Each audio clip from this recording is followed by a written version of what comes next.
Bien-aimés, de nos jours, l'un des freins à notre bénédiction est la religiosité. Nous vivons pour la plupart à travers des croyances, des religions.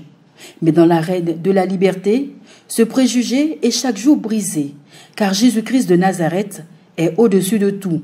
Le plus important, c'est de l'accepter comme Seigneur et Sauveur, afin que s'ouvrent à nous les portes de notre destinée prophétique. Le témoignage que nous allons suivre en est une parfaite illustration. Il s'agit de Fofié Suleiman et Koné Kinonan Daya, deux musulmans qui ont fait l'expérience de la bonté de Jésus-Christ de Nazareth. Je m'appelle Fofié Suleiman et je précise que je suis musulman. Fofié Suleiman est un jeune musulman, mais cela ne l'a pas empêché de venir à la rencontre du Christ dans l'arène de la liberté. Et dans cette arène, il va vivre quelque chose d'impensable avec le Seigneur, au travers de son serviteur, Achiapa comme Marie. Il y a un mois de cela, alors qu'on priait, j'étais devant ici. Vous avez dit que l'onction du travail était en l'air. Et vous avez dit comme ça que de prier pour tous les membres de la famille. Moi, je priais pour ma situation au travail et pensant à mon grand frère, j'ai aussi confessé son nom.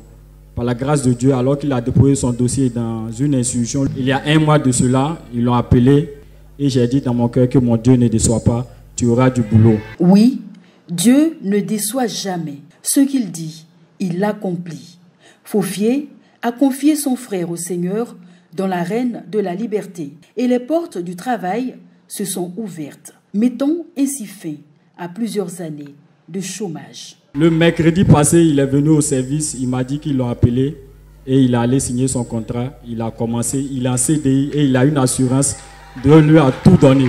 Et ceci n'était que le début d'une grande bénédiction. Ce jeune musulman avait placé sa confiance en Dieu, et cela au travers de son serviteur inutile, Achiapa comme Marie, le dispensateur des mystères du Christ.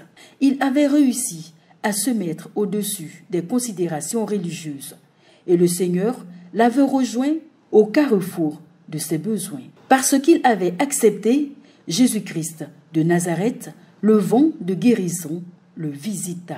Moi-même, Dieu m'a guéri il y a environ 5 ans de cela. Quand je dors, je me réveille. Des fois, le matin, j'ai une douleur à la hanche. Et j'ai fait tout traitement, mais ça n'allait pas.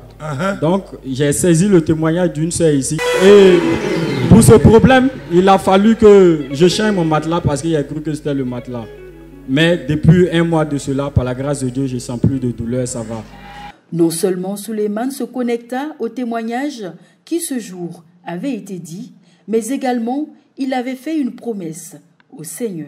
Un autre exaucement, alors que je priais pour ma situation au travail, il y a un frère qui a rendu témoignage ici disant qu'il a donné en faveur des enfants de la Viva. Donc j'ai dit à Dieu, Dieu permet que je fasse comme mon frère. Et une autre sœur aussi est venue, elle disait qu'elle était servante, qu'elle aussi, elle avait formulé l'intention, elle a eu à donner. Comme ça, j'ai formulé l'intention et je me suis donné 2 mois.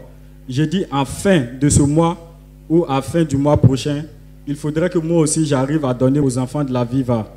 Les enfants de la Viva sont ces enfants des quartiers défavorisés. Tous les jours, ces derniers reçoivent des kits de nourriture, des soins médicaux par des médecins bénévoles spécialisés qui ont mis le Christ au cœur de leur vie. Fofié avait à cœur de participer à cette action sociale en faisant une offrande sacrificielle. Et cette action lui ouvrit les écluses des cieux.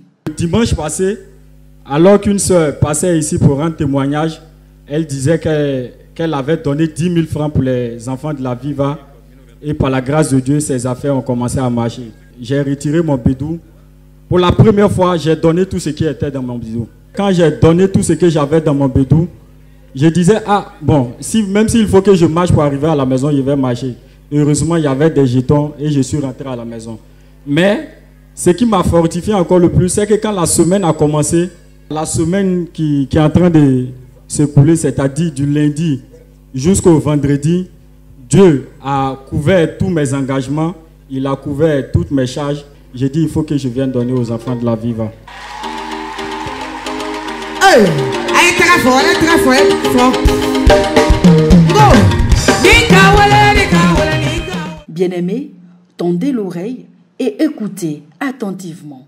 Malgré le doute, Fofié respecta son engagement pris envers le Seigneur. Il donna tout ce qu'il avait ce jour. Cette audace inclina le cœur de Dieu en sa faveur et toutes ses charges furent couvertes.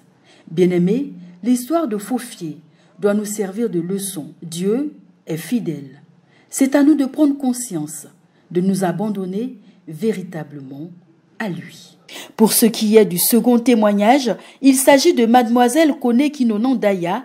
Elle est également musulmane. Sa foi en Jésus-Christ de Nazareth a accéléré son ascension professionnelle. Je m'appelle Kone Kinonon Daya et Jésus a triplé mon salaire.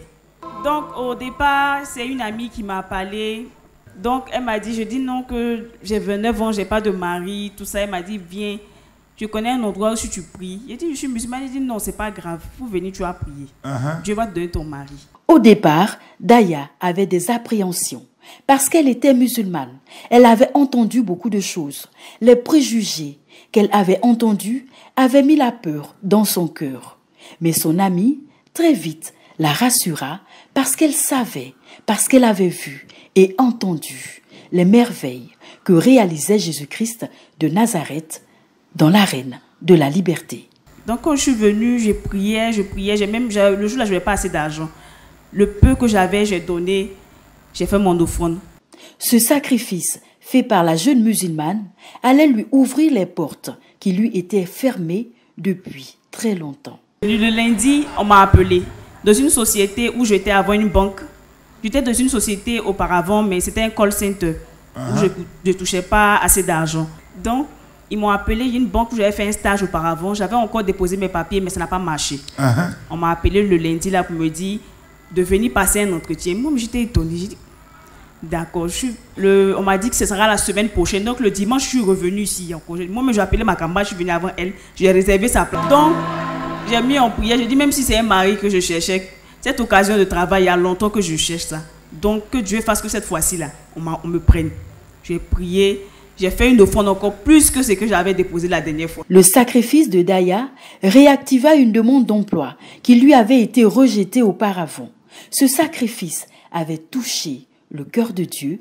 La bénédiction allait être déversée en abondance. Je suis allée passer l'entretien.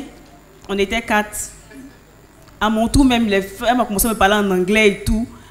Mon petit anglais que j'avais là, j'ai parlé. Bizarrement, je n'ai pas bégayé, c'est sorti sans problème. Donc comme ça, j'étais là et puis un vendredi, je suis venue là dans la même semaine, le vendredi on m'a appelé.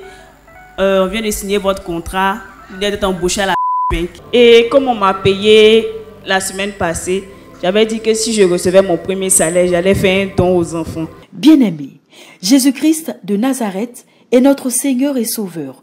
Il n'a ni chapelle politique, ni chapelle religieuse. Il a accordé la grâce de l'accélération professionnelle à 2 musulmans. 2 musulmans qui l'ont laissé entrer dans leur vie et l'ont accepté comme fils de Dieu, comme sauveur. Jésus-Christ est vraiment le chemin, la vérité et la vie.